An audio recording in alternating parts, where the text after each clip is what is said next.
Hi. Oh.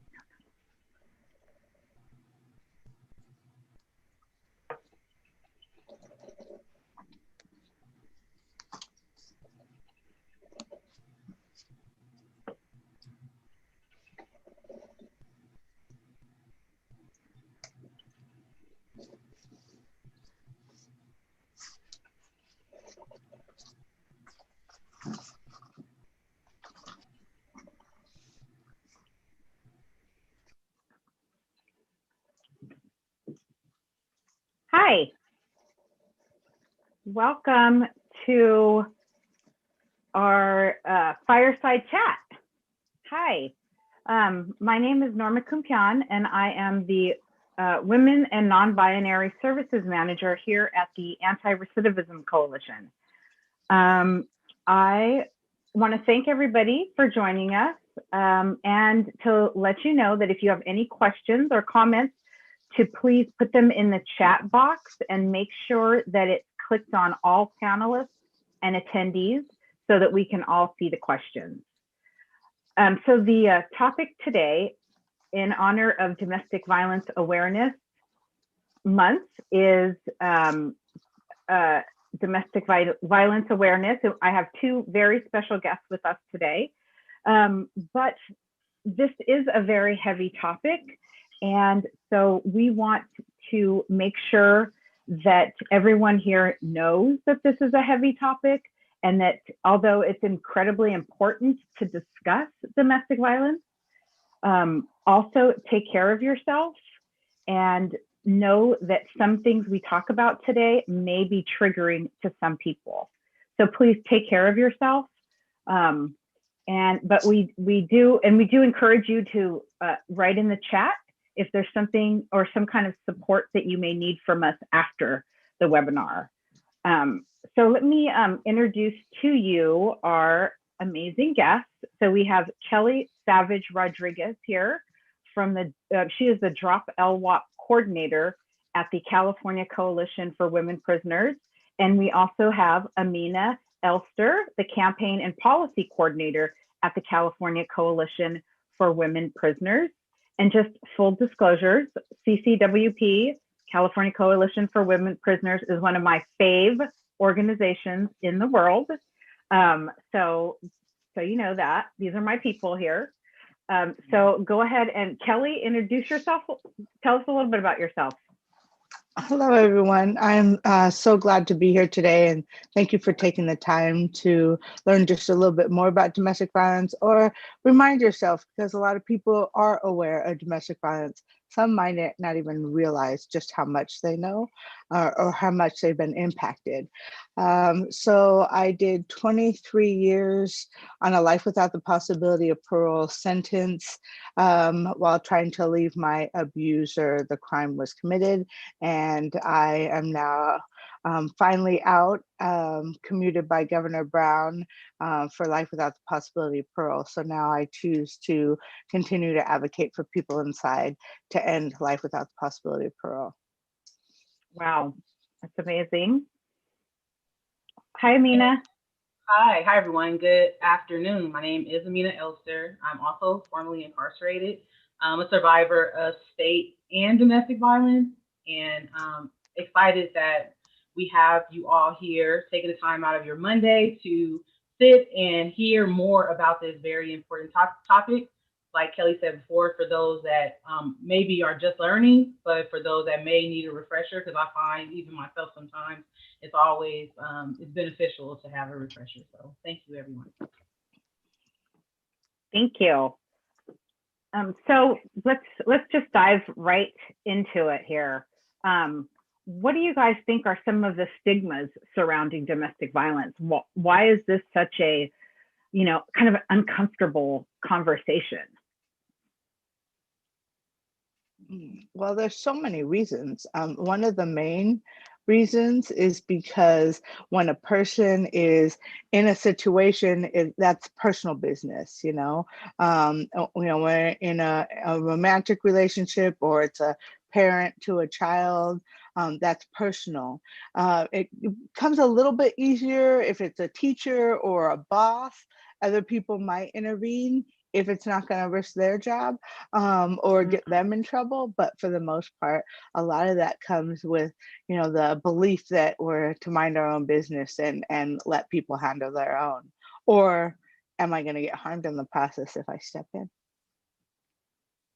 Yeah. Yeah, absolutely. A lot around the shame and secrecy. There's a lot of judgment cast on people who suffer through violence, and like folks not understanding like why you didn't leave. So oftentimes folks hide it, don't share, don't say anything, or that they won't be believed. Especially, you know, like young women, young ladies who have endured for years and like haven't said anything, but finally, you know, got the courage to say something and to not be believed On the person who needs the support. What is the connection, really, I guess I should ask, between domestic violence and incarceration? What do you guys think that is there a connection, and what is it? Most definitely. So most definitely. Yeah, So right? there's a clear distinction. Unfortunately, the violence doesn't end when someone gets out of the situation. If there's any type of police contact, the violence is now perpetuated by the system instead, whether it's early on with the officers on that call, because they don't, they have the ability, but they choose not to look at the person as the survivor that they are. They look for, how can I incarcerate another individual? How can I get one more number? Instead of this, there's clear distinctions here that this person is suffering some type of violence. Let me protect this person. It just doesn't happen that way.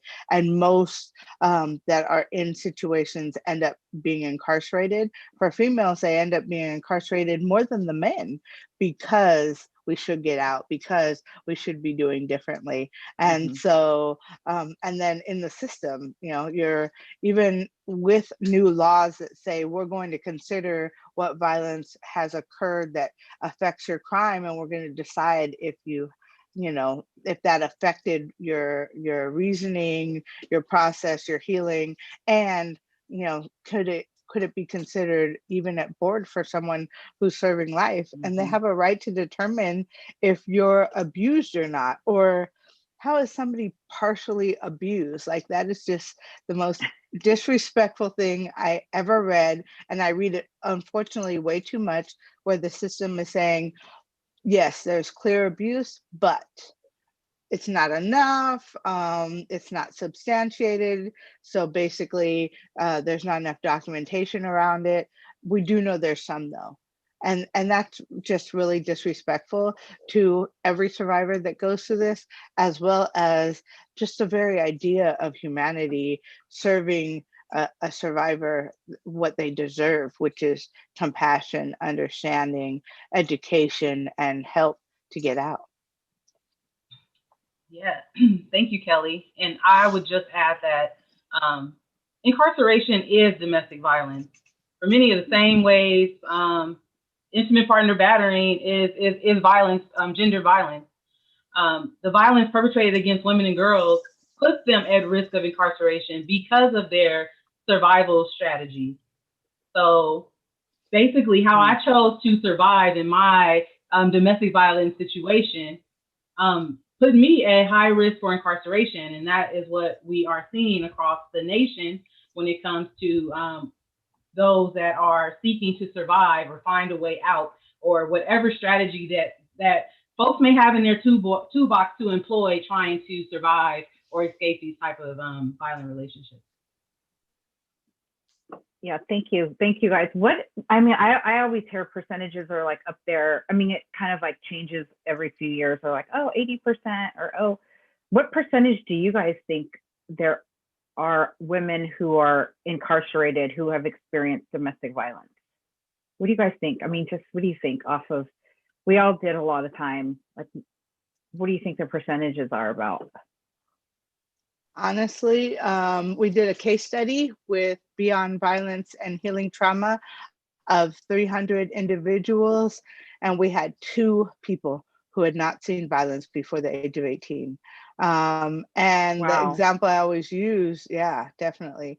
The example I always use is one said, but I lived in the country and I didn't, I was homeschooled. So maybe that's why. And it was like, she felt like she was the abnormal one. And like, there was something wrong with her because everyone else in the room had experienced. And that was just sad for all of us to kind of process the idea that she thought she was less than because everyone else had been through this. And how did she end up in prison when she had an upbringing that was different?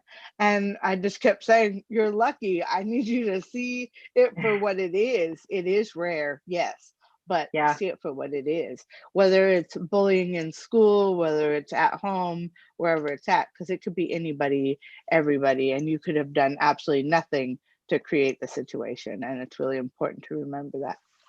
Aminah, do you think of any suggestions about that? No, I think you summed it up. Yeah, I was just interested because I always think that too. Like, I did about 18 years inside, and I don't even really remember a lot of people who didn't experience either domestic violence, child abuse, molestation. Like, No. maybe there are like a sprinkle of people, and then usually they were kind of like naming it differently. So once you got to know them a little better, you're like, So it's just interesting, like the statistics, they come out, every few years, it's a little different. And then I'm like, I know what I know. And I think that you guys kind of feel like that too. It's like, we were there, like it's pretty much everybody.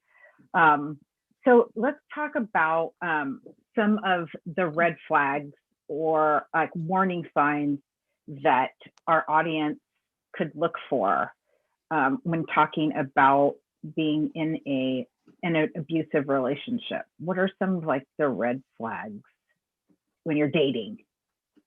Oh, look at that. We got some. Fancy. Aminah, do you want to go first? Yeah, Aminah. Yeah, absolutely. So, we have, this very, very thorough list of warning signs on the screen. And number one, jealousy and possessiveness. Do not dismiss these for love and affection and compassion, because they are not. They are exactly what they say: jealousy and possessiveness. And this is one of the very first ways in which partners try to think they're hooked in you and start controlling. The controlling behavior, which is your second sign. Kelly, you want to elaborate on the next?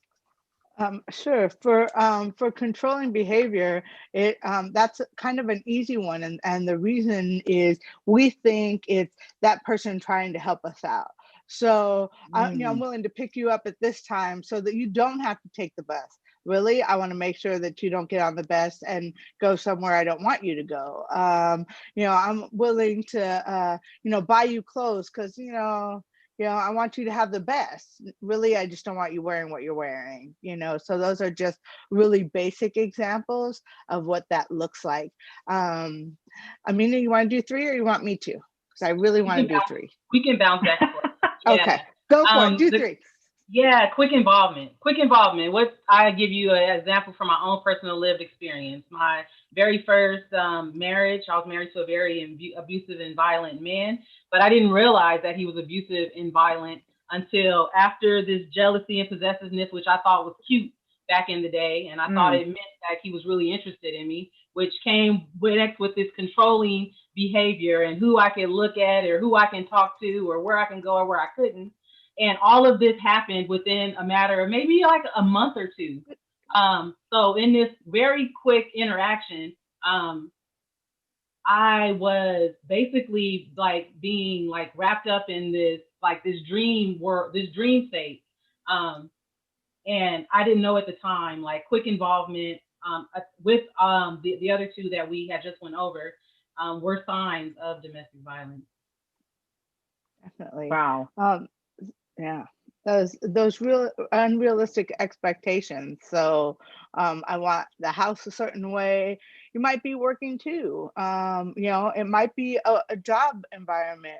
I expect you to stay late, you know, every night, even though you have childcare or you have school, you have other things that you need, because always remembering, you know, it could be anybody that you know that can box you into that kind of situation.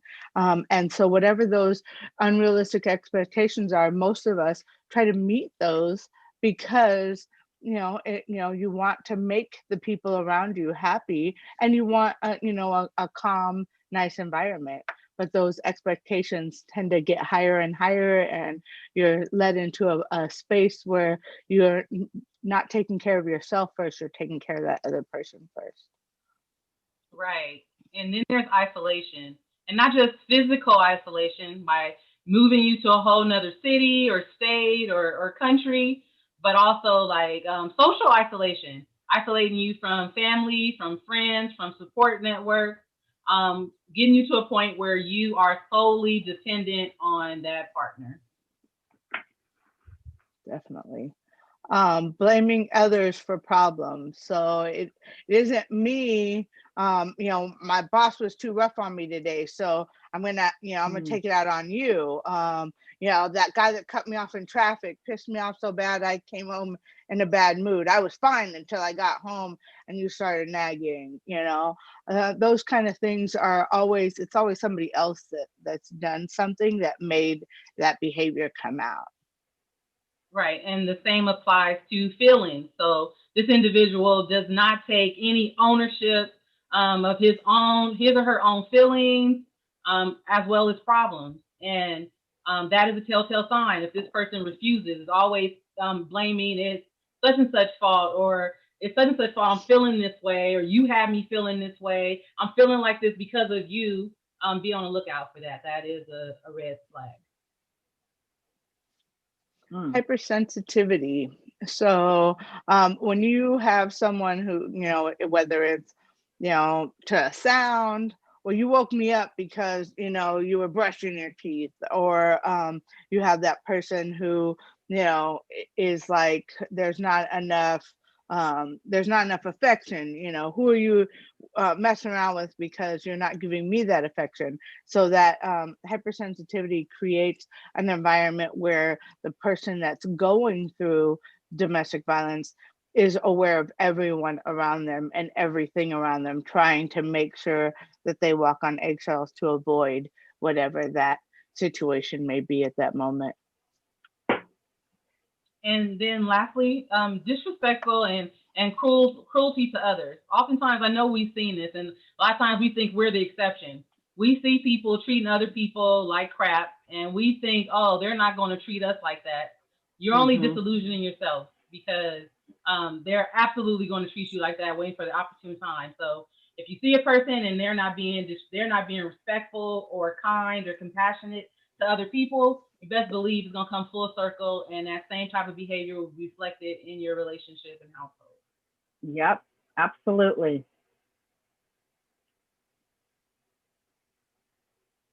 So there's another one here, Kelly, number 10. Oh, I can't see it. Sorry. Can you tell me which one it is? Sorry. Really? Okay. No, it's okay. It says playful, like in quotes, playful use of force during sexual activity. Yeah, definitely. That is an important one. Okay, so think about that instance where it's just a little bit too far this time, and then next time they want it to be a little bit more. And so at first you're willing to compromise. Maybe I don't want to watch that movie that you want to watch, that porn movie. Maybe I don't want to look at that magazine, but that push is just continue to be brought out there. That well, this mate that I was with was better, or maybe you're thinking about him when you're with me. And so those things tend to progress and eventually come into a situation that is out of control, and you're unable to handle how that works, because you don't know what the next move's going to be. Yes, thank you, Kelly. And verbal abuse of any kind. And oftentimes it start off small, just playing around, throwing around the, oftentimes the B word, in my experience, throwing around the B word, or using words or ways to try to ruin or degrade your self-esteem, like sarcasm, even included in verbal abuse. It's not just a one size fits all when it comes to verbal abuse. So you want to be mindful to the way a person is talking to you, because that is also a red flag. Awesome. And can you see it, And Kelly? so, yeah, I can see them now. Okay. Sorry about that. I don't know what okay. was happening. So rigid sex roles. So you're to perform in a certain manner. You're supposed to dress a certain way. Why do you always have tennis shoes on? You should have heels on. Where's your skirts? You shouldn't always have stretch pants on. I want that skirt. I want you to be in a certain way. And me as that dominant male, if that's the situation, I'm the leader of the house. I'm the one that keeps the checkbook. So those roles are clearly defined in order to control, not because you have a mutual agreement that says, this would be easier for you and this is easier for me in our work schedule, but this is what I decide for us. And it's usually a slow progression. People don't normally start off talking about, you're not going to have no access to your own money. You're not going to have access to go out when you want. They work those things in really slowly. And it's about, because I want to spend time with you, because I want to be with you, instead of, that progression that happens sometimes really quickly, but they started off with a kindness. And then sudden mood changes, and I mean like that Dr. Jekyll, Mr. Hyde type of mood change. One moment the individual is happy, the next they are angry or low. Be on the lookout for that, because not only could it be like a sign of maybe a mental health issue too, but it's also a sign of potential violence within the relationship. Yeah, definitely. So that history of battering, that person just didn't assault one ex-girlfriend. Maybe they've hit a couple. Maybe it's the way they treat their own mother or grandmother. Watching out for those kind of things. If everything is always the other person's fault and they have no accountability in the relationships, past relationships, there's a problem. If you don't have contact with, say you have a child from an ex and you don't have contact, that's that parent's responsibility, not the child. Absolutely. Yeah. Breaking and striking objects. If the individual is like punching holes in the wall, tearing doors off the hinges, throwing glasses, objects against the wall. This is exhibiting signs of anger issues, and what we don't know. So you want to be on the lookout for that and avoid these situations. Okay, I'm going to combine two, threats of any kind and use of force during the argument. So that threat can be, you're not going to go out to this because whatever. It could be, I'm going to hurt somebody in your family. I'm going to hurt myself if you try to leave. Like, I love you so much that, I'm willing to give up everything. So I'm going to kill myself if you go. Also, any force within any argument. So the argument's simple and he slams the door really hard or she slams the door really hard. Pulling the cord out of the phone out of the wall. All those are different signs that it's going to steadily get worse. And unfortunately, as that progresses, it's about figuring out a way to minimize those in a person's mind, instead of these are individual acts that are warning signs that I need to get out at this time. Yeah, absolutely.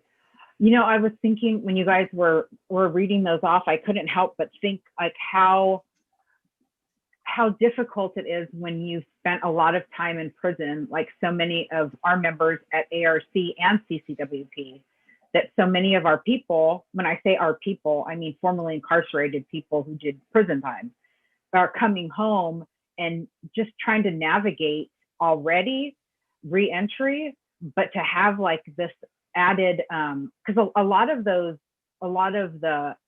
things that you talked about are things that, you know, you might not know coming home from incarceration, being gone for like 20 years or being gone. And I've seen it also with men, that men were in domestic violence relationships and not really understanding what an abusive relationship looks like, because being gone for so long and being in that toxic environment and that, you know, disgusting, violent power over place is just, it's so much harder for people. And I think it just, that's why we really need organizations like ARC and CCWP to really help our people when they come home to be able to navigate and identify some of those warning signs of like, this is not healthy. Like, I know that the guards were like this inside, but this is not healthy. So I just really appreciate you guys going through all of those and talking about them and just using like real language and talking about that stuff. That was really eye-opening. What about, Can like, I say friends? something about that real quick? No, please, absolutely. So a lot of times we get out and we're so lucky to have our families back in our lives. And we can identify, especially talking to people who are getting out of incarceration, we can identify because we've done the healing and the work. So we can identify how abusive some of these situations are. And families are just like, no, this is normal. No, you shouldn't be calling your sister the B word every time I'm here. Like, that's not okay. And then but this is just what happens. And I was like, oh, so if you're talking to your sister this way, are you allowing somebody else to talk to you this way as well? And when you do, what are you teaching your children? Because they're also going to learn to do that. They're also going to learn that this is acceptable behavior, and we have to, you know, find ways to de-escalate the ability to allow those words to educate on why and what you're really saying about a person and how you're demeaning them.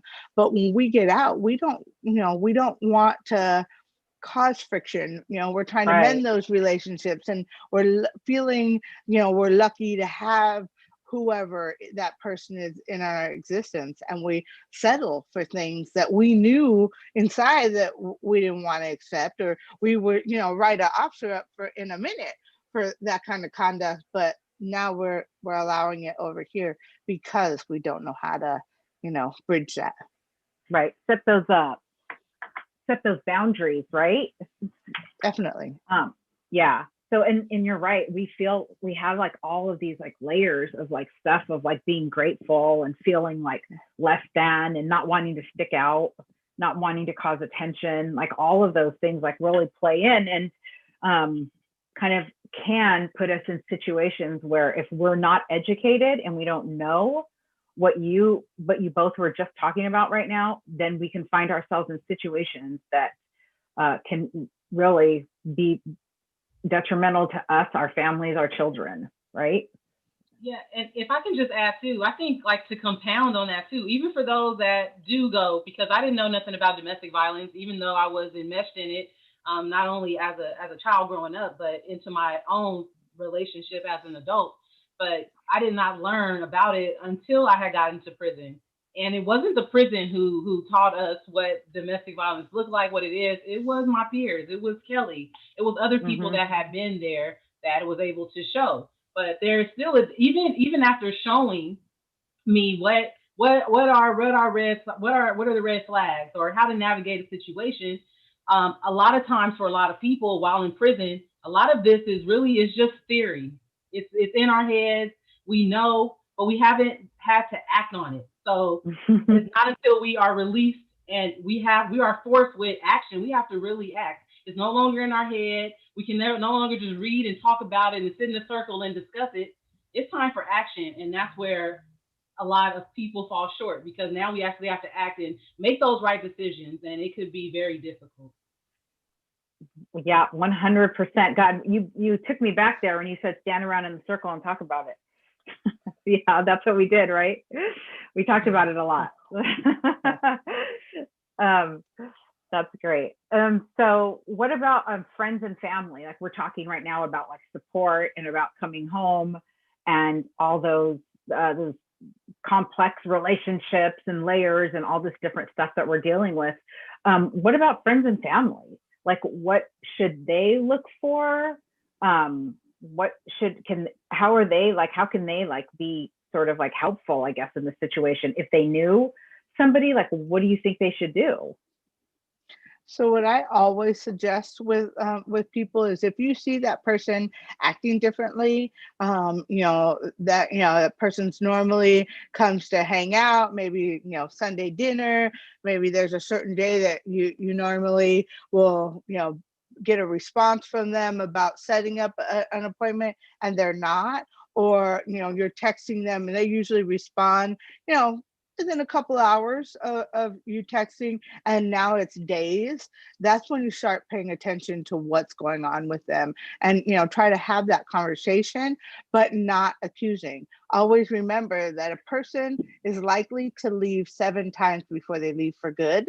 And that's a really hard part for a lot of family and friends to accept or deal with. We want the best for our loved ones, so we think that they're going to listen to us. So if I say, do that broad is no good, you shouldn't be hanging out with her, she's really she's bringing you down, you're no longer going to school, you're no longer enjoying time with your friends, you need to stop hanging out with her.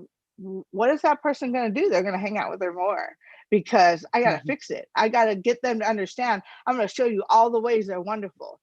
And what does that do within that person, that person that's going through the situation? What does that do? It brings to mind over and over again all the wonderful things, because I'm having to create them. I might be being beat up every single night, but I am creating for my friends and family this happy situation. And then they're not going to want to go to you and say, hey, this is what I'm thinking, this is what I'm feeling, or this is what happened to me last night. They're not going to say that because you're already put them on the defensive. I'm here to listen. I'm here to support. I'm not here to judge. That's your relationship, but I'm here to support you. If you want somebody to talk to, giving them that option and knowing that it's not shut off. Like if you don't leave that person now, like I'm done. I'm not going to help you no more. Those kind of things keep that person stuck in the situation. If there's financial issues and all those other kind of factors involved that we'll probably go into, that's only gonna, add to the problem if a family member isn't being supportive. It's not easy. That family member also needs support, needs to be kind to themselves in their thought process and what, how they're trying to adjust to knowing my family member is being harmed or my friend is being harmed, and I really have no control. All I can do is support, guide, and go pick them up if they want to be picked up.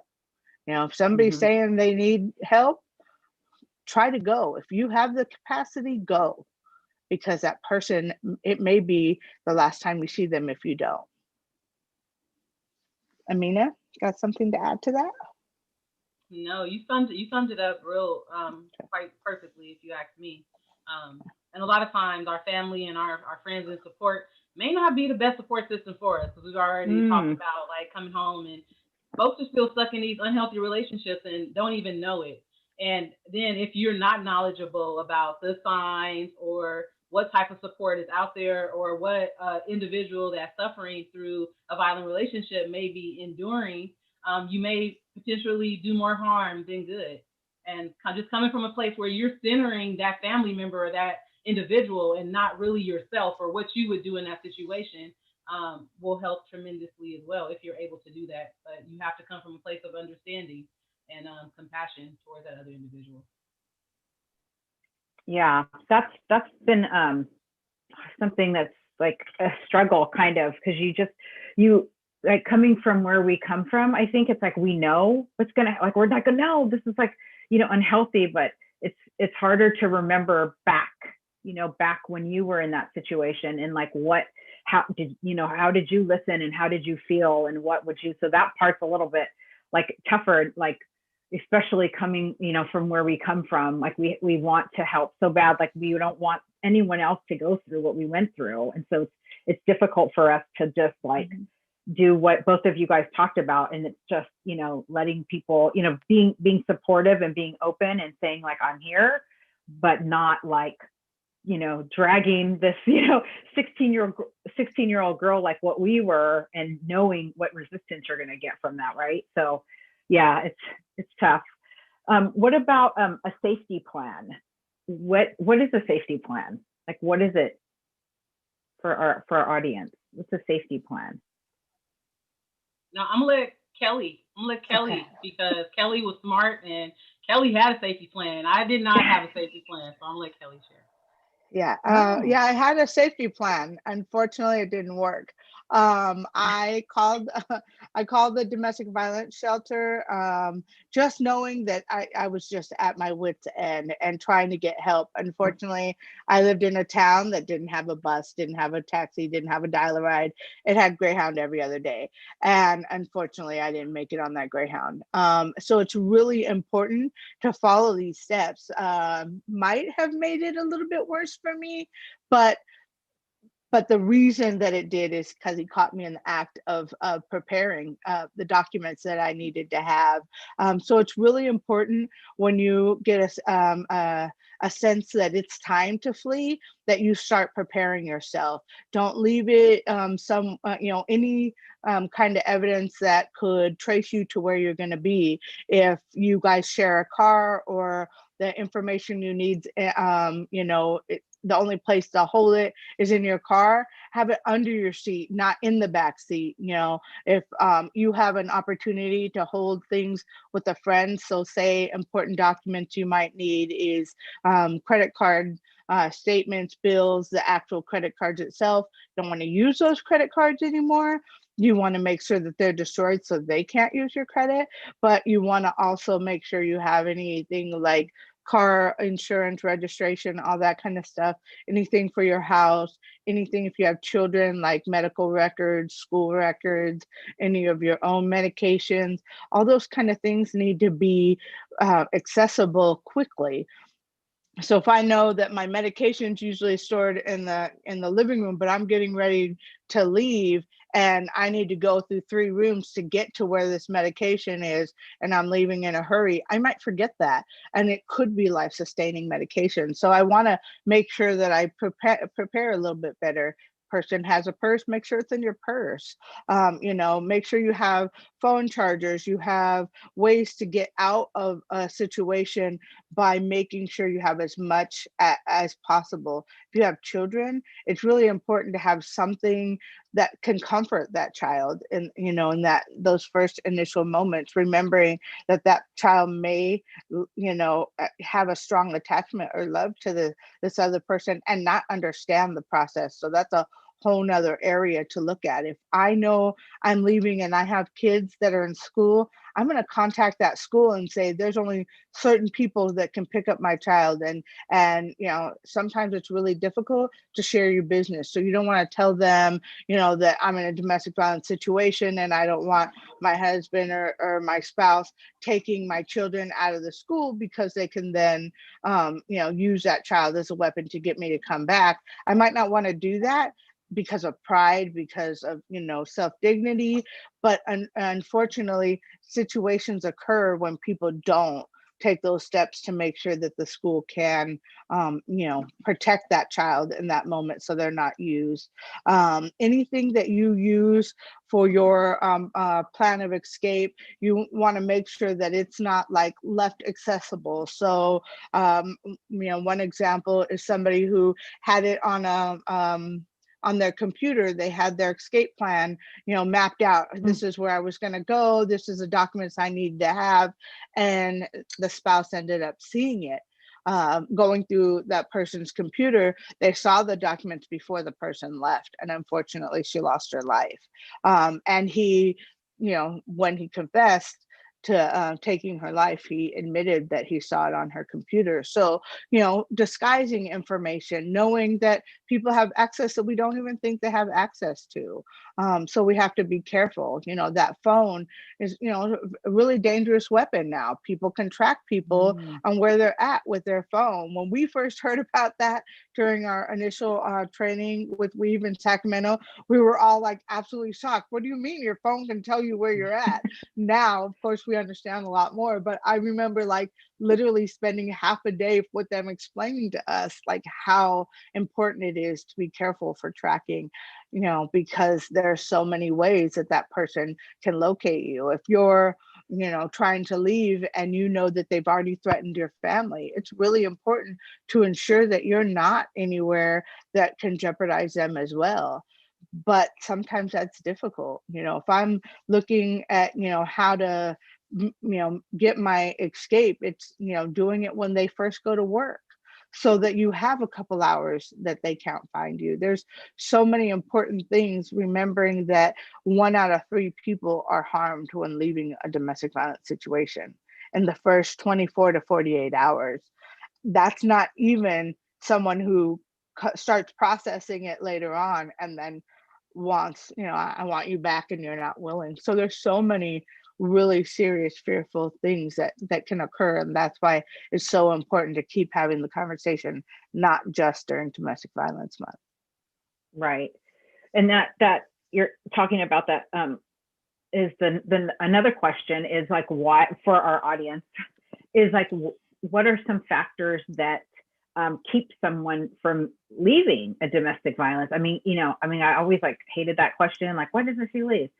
But it's like, what, for our audience who might not understand, like, I think that's like a common question that maybe we can shed some light on that about today. Oh, we have a slide too. So what are reasons why do people stay? Here we go.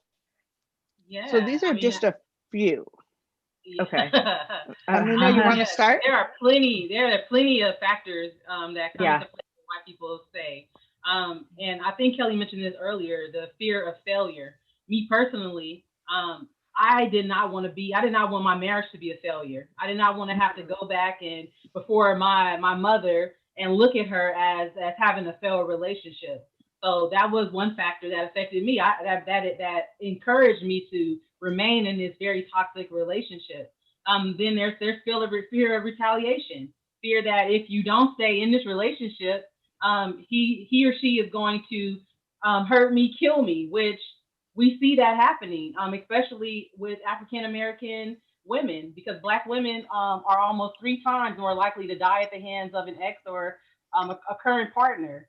And more than half are killed in the process of trying to leave or make arrangements to leave, as Kelly was mentioning earlier. For the family, you may have small children and you don't want to like separate the family or disrupt the family. You want a father in your children's life.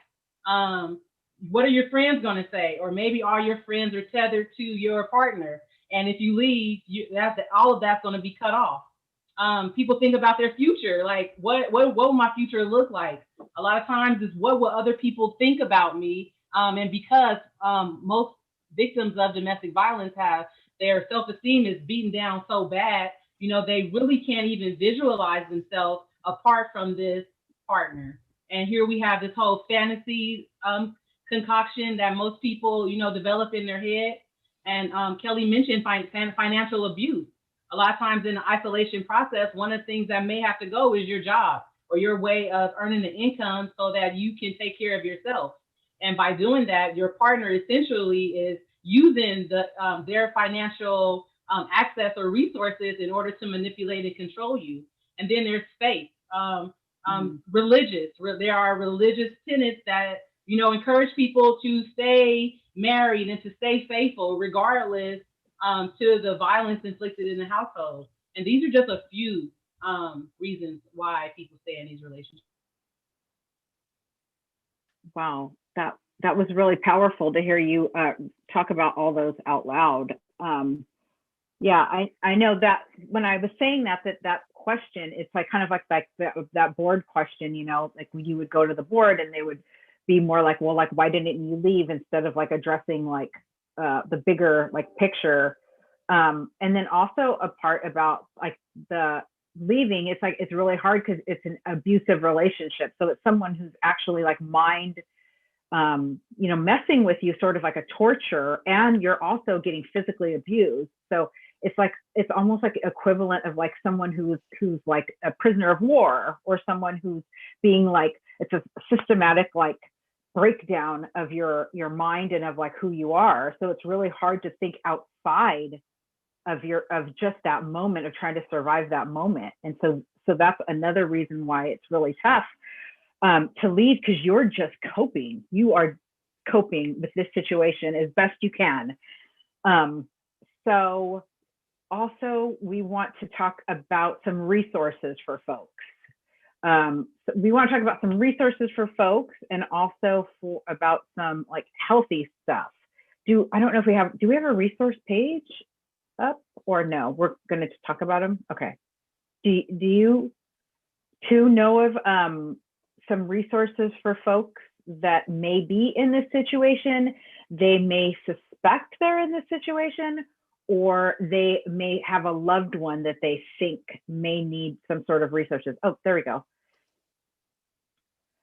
What about you two? Do you guys offer any other? We have this down here, so if anyone who's watching us today needs to jot that down, or they could reach out to the Anti-Recidivism Coalition.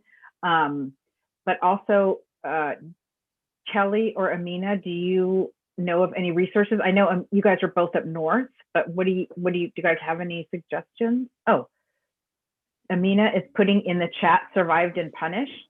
Yeah, absolutely. So Survived and Punished is it's a national organization, but we have a chapter here in California. And what we do is we assist, support survivors, criminalized survivors, of course, suffer through domestic violence, but they are a wealth of resources and information.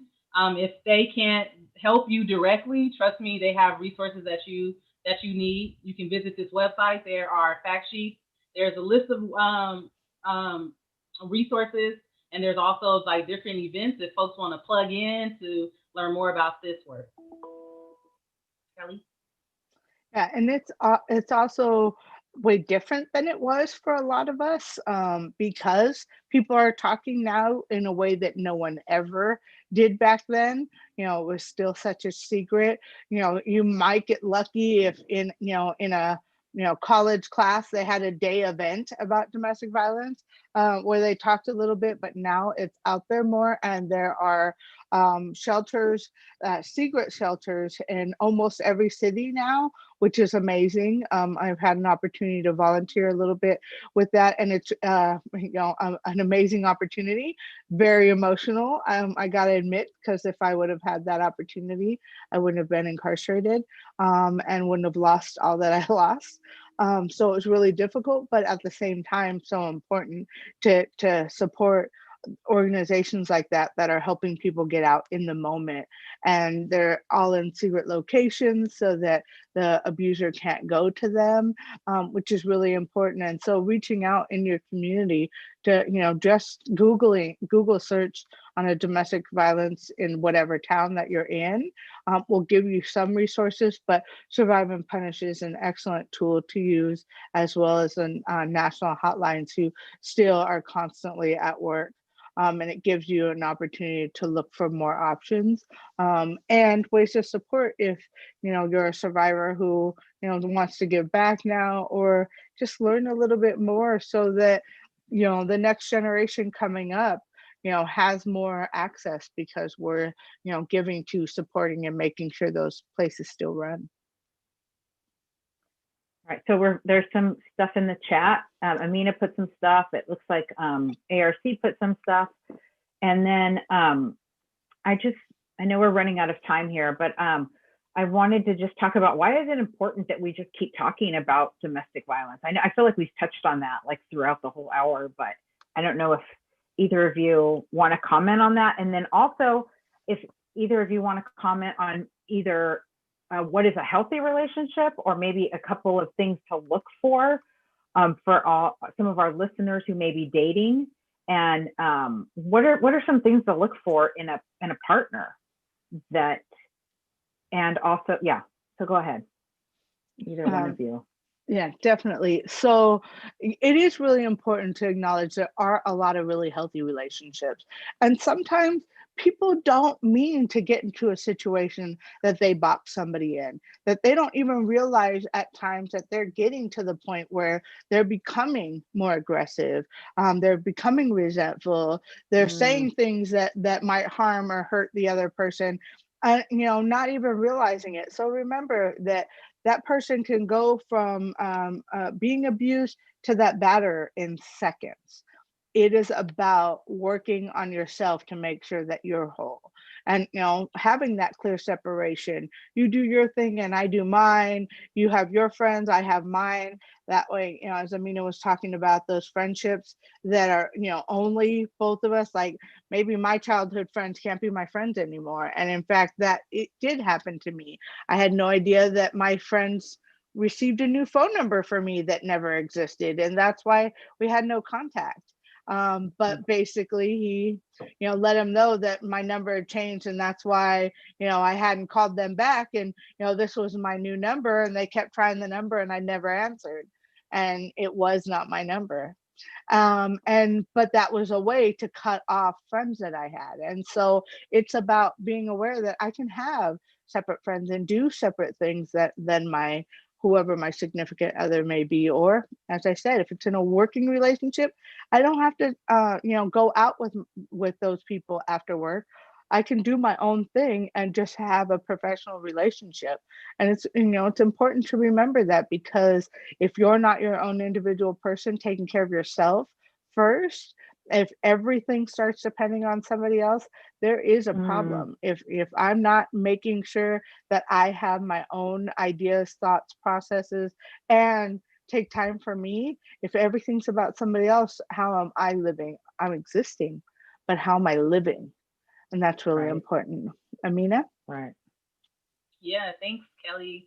I think for me, for folks that are coming home and interested in looking to get into relationships, taking it slow is great, is the best, because a person can only fake it for so long, right? And that's kind of like where I fell victim to a toxic relationship by moving too fast. And by moving too fast, we're not even really getting to know the individual and allowing that person to reveal who they truly are. So taking your time when you're meeting people, really getting to know them, giving them opportunity to reveal themselves, and communication. Can you communicate like without hollering, raising your voice, without storming off and never coming back and getting closure to what's going on? Because like the title of this segment, like, love does not hurt. Love is not a black eye and a busted lip. That is not love. Love is not calling you out of your name, insulting you, little jabs, or forcing you to be somebody that you're not. None of that is love, or the type of relationship that we ultimately want to seek, that will make us happy. So just being cognizant of the signs, and also the signs of a healthy relationship, which is a component of domestic violence. Because once you know the signs, you also want to know, well, what does a healthy relationship look like? It may not encompass everything, but it's going to have some of the features, and that ultimately is what we want to get to. Yeah, that's great, you guys. Thank you. Yeah, I think that I tell my son a lot of what you were just saying. I mean, it's like, how does this person do with conflict? Like, what happens when you don't agree? What do they do? Like, what happens then? Is there like a silence? They don't call you, they don't talk to you. They, he's like young, so kids now, they post stuff on Instagram. Like, what happens when you don't agree? Like, that's who is this person? So that's really important too. So we are just about out of time, if you can believe it. So I had so much fun, but I want to make sure that we get in your last, like, final thoughts. And also, like, I think that people might want to know, like how you guys are doing now? Like you both did time, a significant amount of time, and you both like beautiful, healthy women working for an amazing organization. Like how, I don't know, maybe like kind of just give us like an update about how you are, how you came home, and how you're okay, or where are you at now, and then some final thoughts. Who wants to go first? Look at Aminah's like, Kelly does. I'll go first. Yeah, I've been absolutely blessed through the whole process. Remembering, as I said in the beginning, I was never supposed to come home, serving life without. So it's been absolutely amazing to be able to do all the things. I was in prison before prison because I couldn't leave my home without permission. I couldn't walk to the park. I couldn't even walk to the store without permission. So now my life is a complete 180. I do everything on my own. I'm even driving now. And that was not allowed before. So, I'm absolutely blessed. And, remembering that, this was an honor for me because every time I can speak up about it, it's really important, that keeping that silence and not discussing how we got here leads to more death. And I just can't be a part of that. And so any way that we can educate somebody else, and remember, it's not about the month. Every single day, somebody is suffering. And with COVID-19, it's 100 times worse because where can you go? For us on parole in San Francisco, we weren't even allowed to take a walk, in the park that I live a block away from due to parole saying, we're supposed to shelter in place. And so, think about all those other people that don't have the ability to just get up and move, all the people that are suffering right now as we talk about this today. And just, hold them up in whatever your higher power is and hope that they get the help that I was lucky to get. Prison saved me. Thank you, Kelly. Yeah. And yeah, for me, I've been home a little over 3 years now. I paroled in 2017. And like Kelly, I have to say my transition overall has been smooth. I am off of parole miraculously. So excited about that. And CCWP has support what they supported me while I was in prison. And there's not a lot of organizations that support people in women's prisons. At this time, it was CCWP and Justice Now, who is no longer here. So it's like my life has come full circle. So I went from being with CCWP from the inside until now doing this work out here for all of the folks that we left inside. So I'm blessed and happy to be able to share my experiences and share my knowledge with other individuals so that, in order to spread more awareness, so that we won't have our prisons bursting at the seams with women or GNC folks who have been victimized and are continuing to be victimized within the state. And that's how we have to keep the dialogue and the narrative going, not just once a year for domestic violence awareness, but domestic violence happens every day and more than one time. Many of us encounter it. Like I can't even imagine how many times in one day. So it's important that we keep this conversation going and not shy away from it. Oh, thank you. So thank you both. Oh, can I add yes, one Kelly. last thing? For the people inside at CCWF, and we're hoping by the time COVID ends, CIW, they are fighting hard to get the domestic violence program that we brought to CCWF. It's called Love, Living Outside Violence Every Day. We taught classes every Monday night, giving at least 100 individuals an opportunity to get some healing. Of course, COVID is horrible.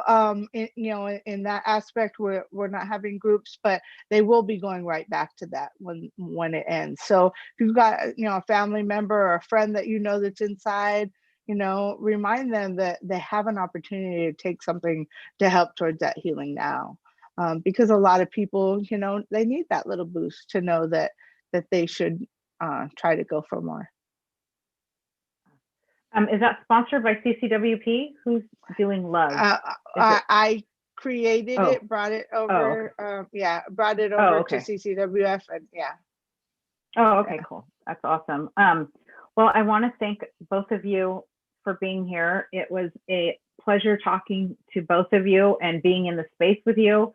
I feel kind of like right at home, like Aminah talked about being in that circle, jabbering on about stuff, about what we're going to do. I kind of felt like that a little today. So I feel really good about that, but it's an honor to be with both of you. And I really appreciate you and CCWP. Aminah, this is so funny. I'm older. So I was like, I knew CCWP when they had like another branch called Free Battered Women, like back in the 90s. You'd probably have to pull out the archives to like to see that.